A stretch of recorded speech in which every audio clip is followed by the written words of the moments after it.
There have been 9 countries in Africa so far to automatically qualify for the FIFA World Cup this year, and I'm going to be ranking them from 9th place to 1st place. In 9th place, let's start off with Cape Verde. This is Cape Verde's first ever World Cup, and honestly, I don't think they're going to make it through the group stage. I mean, they could. They have Saudi Arabia in their group. If they beat them, then they could, but they also have Spain and Uruguay in their group, so it's pretty unlikely. And since we're ranking them against every other team that's qualified in Africa, let's go through and let's evaluate each team fairly. When you look at their squad compared to other teams in Africa, it's pretty weak. To be fair, they qualified in some style above Cameroon for the FIFA World Cup, but they did not make the African Cup of Nations. A bunch of players on their team do play domestically in Portugal. One of those players, though, Sidney Lopez Cabral, plays for Benfica. He actually starts and even played against Real Madrid in the Champions League. But besides him, there's not really a standout player from Cape Verde. They did have 2 friendlies recently, one against Egypt, one against Iran. They tied with Egypt 1-1 and tied against Iran 0-0 despite losing on penalties, but it still counts as a tie.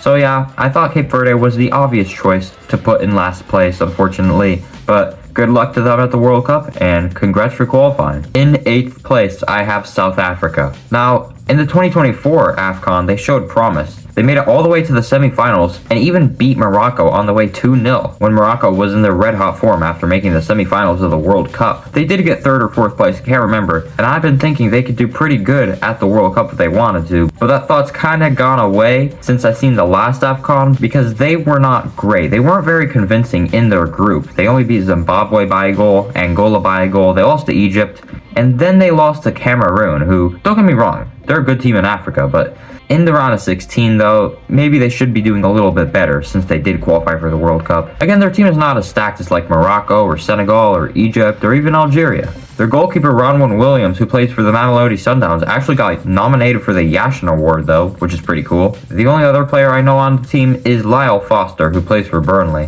Their team is mostly consisted of domestic league players, and hey, they relied on those domestic league players to get to the World Cup. Now let's see what they could do in the World Cup. In 7th place, I have Tunisia. Tunisia did disappoint me in the AFCON, I'm not gonna lie. It seems like every AFCON tournament, they underperform massively. This time they lost on penalties in the round of 16 to Mali, but before that, in the group stage, they did not look very good. Sure, they beat Uganda 3-1, but they lost to Nigeria and tied with Tanzania.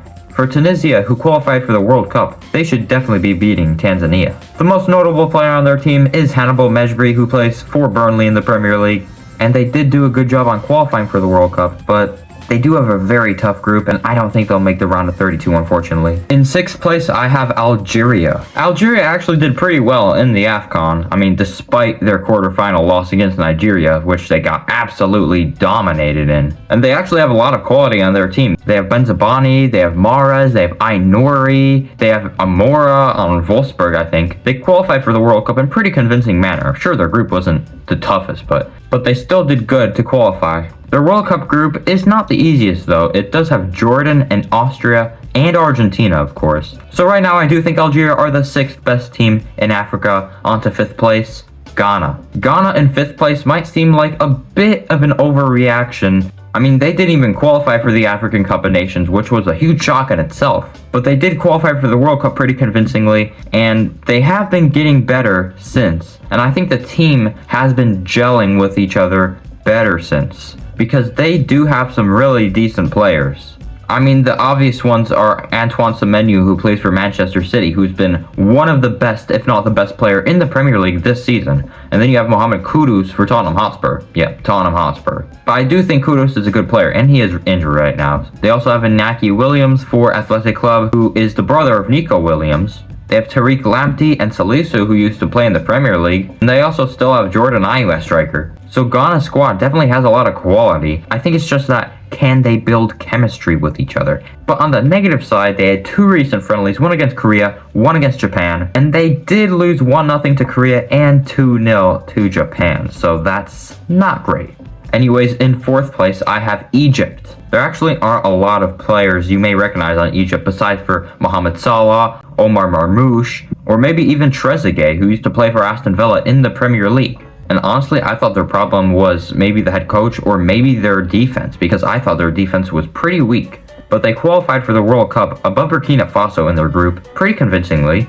And in the recent AFCON, they actually had some really good performances. They made it all the way to the semi-finals, where they did eventually lose to a 79th minute Sadio Mane winner, but they made it to the last 4, so that is an achievement in itself for Egypt, I think. I think Egypt are moving in the right direction. I think their coach is actually doing a good job. And in the World Cup, their group consists of Belgium, Iran, and New Zealand. So I definitely think Egypt could get their first ever win in a World Cup. I could definitely see them beating Iran and New Zealand. I don't know about Belgium, but hey, you never know. In third place, I have Ivory Coast. Yes, I know Egypt did beat them in the African Cup of Nations quarterfinals 3-2. But I think going into the World Cup, Ivory Coast is better. They have a lot of young talent that is only going to develop to get better and better. Honestly, they have a lot of good players. They have Ndicka, who plays for Roma. They have Diomande, who plays for Sporting, who's actually been really good. They have Frank Kessie, who's obviously aging, but is still playing good for the national team. Amad Diallo, who has been one of the best youngsters at Manchester United. And the last player I want to mention is Yan Diomande, who has been lighting it up for RB Leipzig in the Bundesliga, one of the best youngsters in the world. They have Ecuador, Curacao, and Germany in the World Cup group. I think they'll get 4 points in that group. They'll beat Curacao and probably tie with Ecuador, probably lose to Germany though. But I think they can definitely be a dark horse at the World Cup. 2 more left, and the 2 remaining teams are Morocco and Senegal. And in second place, I have Morocco, the runners-up at the AFCON, semi-finalists before that at the AFCON, semi-finalists in the previous World Cup. Moroccan football has been on the up since that World Cup in 2022. They have some good players like Hakimi, Mazraoui, Bono in goal. They have Talbi, who plays in Sunderland in the Premier League. They have En-Nesyri, El Kaabi, and also Brahim Diaz, who plays for Madrid. Just don't let him take a penalty in the 90th minute. I could definitely see Morocco making a round of 16 or even quarterfinal appearance. I don't think they'll make the semis though. And in first place, I have Senegal. Despite being in arguably the toughest group in the World Cup with Norway and France, I still think that this team could cause many upsets in the World Cup. Senegal did win the African Cup of Nations, and they have so many good players as well. They have Sadio Mane, they have Ismaila Sarr, Pape Sarr, Mamadou Sarr. Why is everyone on Senegal named Sarr? They also have Iliman Ndiaye, Edouard Mendy in net. They just have a lot of good players. And I think in the World Cup, Senegal could be one of the biggest dark horses in the tournament. Anyways, that is the video. Be sure to like the video if you enjoyed and subscribe to the channel. Anyway, I'll see you guys in the next one.